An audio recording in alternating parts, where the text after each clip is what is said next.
warahmatullahi wabarakatuh. Perkenalkan, nama saya Rauda SPDSD, Kepala SDN 22 Jati Baru, Kota Bima, Sekolah Penggerak Angkatan Kedua. Pandemi telah usai dan kini kami fokus untuk memberikan pembelajaran dan karakter yang lebih baik lagi. Karena selama pandemi berlangsung, anak-anak hanya terkesan belajar, padahal mereka lebih banyak bermain di rumah. Apalagi anak-anak didik kami, mereka tinggal di satu tempat, sehingga memungkinkan mereka untuk selalu bermain dan mencari pekerjaan, mencari tambahan. Dan hal ini sangat sesuai sekali dengan adanya kurikulum Merdeka, di mana kurikulum Merdeka adalah kurikulum yang berpusat kepada siswa atau peserta didik, sehingga sangat sesuai dengan kebutuhan siswa akibat dari efek pandemi. Profil pelajar Pancasila menjadi tujuan yang akan dibentuk dari peserta didik pada proses pendidikan di Indonesia. Oleh karenanya, sekolah harus dapat menyajikan profil pelajar Pancasila sebagai menu utama dalam proses belajar mengajar. Demikian juga dengan Sekolah Penggerak SDN 22 Jati Baru, Kota Bima. Pada pembelajaran paradigma baru ini, profil pelajar Pancasila menjadi penuntun arah yang memandu segala kebijakan dan pembaharuan sistem pendidikan di Indonesia. Tantangan yang dihadapi adalah bagaimana memenuhi keinginan orang tua agar anak-anaknya bisa kembali belajar normal, dan bagaimana cara yang terbaik dan paling efektif untuk membangkitkan kembali semangat belajar anak-anak kami. Sehingga kami melalui musyawarah, kami membuat kesepakatan agar ada satu budaya yang meningkatkan semangat mereka, yaitu budaya Kasamaweki. Budaya Kasamaweki adalah merupakan budaya atau praktik baik yang saat ini hampir punah di masyarakat. Budaya Kasamaweki adalah budaya yang menerapkan salah satu dimensi profil pelajar Pancasila, yaitu bergotong royong. Tetapi kelima dimensi profil pelajar Pancasila tersebut merupakan satu kesatuan dan saling berkaitan dan saling mendukung berbagai aktivitas di rumah maupun di sekolah. Indikator penilaian dari praktik baik Kasamaweki ini diambil dari 6 profil pelajar Pancasila, yaitu yang pertama, beriman bertakwa kepada Tuhan Yang Maha Esa dan berakhlak mulia. Yaitu yang pertama, senang melakukan sholat fardu dan sholat duha secara berjamaah. Yang kedua, secara bersama-sama melakukan kegiatan mengaji tilawah dan menghafal surat-surat pendek. Yang ketiga, jujur, bertanggung jawab, tidak suka mengganggu teman atau bullying. Dan yang terakhir adalah cinta lingkungan dan tanah air. Dimensi yang kedua yaitu dimensi berkebinekaan global. Indikator yang dinilai adalah mengenal dan menghargai budaya baik lokal maupun nasional. Dan yang ketiga, bersikap adil terhadap sesama teman maupun guru. Dimensi ketiga yaitu bergotong royong. Adapun indikator yang dinilai adalah mampu bekerja sama dengan sukarela. Yang kedua, memiliki empati dan peduli.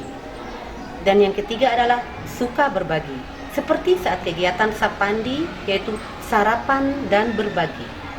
Dimensi yang keempat yaitu dimensi mandiri.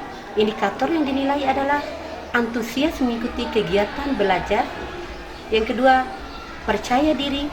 Yang ketiga, disiplin. Dan yang terakhir adalah akur dengan teman. Dimensi yang kelima yaitu bernalar kritis. Adapun indikator yang dinilai adalah suka bertanya, mampu memberikan solusi dari pertanyaan tadi, dan yang ketiga adalah mampu mempertanggungjawabkan apa yang telah dilakukan. Dan dimensi yang terakhir adalah dimensi kreatif. Adapun indikator yang dinilai adalah mengajukan ide, pendapat untuk sebuah karya. Dan yang kedua, dari ide yang disampaikan tadi, siswa mampu membuat sebuah karya. Sedangkan untuk pelaksanaan praktik baik Kasamaweki di rumah yang dinilai adalah belajar sholat fardu, senang belajar dengan mandiri, selalu sarapan pagi, senang mengaji tilawah, menyiapkan perlengkapan secara mandiri, dan yang terakhir, rajin membantu orang tua di rumah. Langkah-langkah penerapan budaya Kasamaweki adalah menetapkan indikator pembiasaan. Yang kedua, mensosialisasikan ke orang tua. Yang ketiga, melaksanakan indikator pembiasaan. Yang keempat, memantau indikator pelaksanaan pembiasaan. Yang kelima, mencatat pelaksanaan budaya Kasamaweki. Dan yang terakhir, memberikan penghargaan. Di dalam pelaksanaan budaya Kasamaweki diperlukan beberapa kegiatan penunjang agar hasil yang didapatkan maksimal, yaitu dengan melakukan sosialisasi, yang kedua kelas orang tua, dan yang ketiga kunjungan ke rumah. Jadi terhadap Anda Bunda setelah melakukan praktik baik Kasamaweki yang dilakukan oleh SDN 2 Iya, alhamdulillah setelah adanya program Kasamaweki yang telah dicanangkan atau yang telah dilakukan oleh SDN 22 Kota Bima, Ananda Dinda lebih banyak menjadi anak yang hebat menurut kami sebagai orang tua. Kenapa kami katakan hebat? Karena kalau ada PR jarang nanya ke kakaknya, memang betul-betul mandiri kalau Dinda. Dan alhamdulillah pagi-pagi dia sudah bangun dan menyiapkan segalanya juga sendiri. Dan tidak lupa juga kalau subuh Dinda tetap sholat.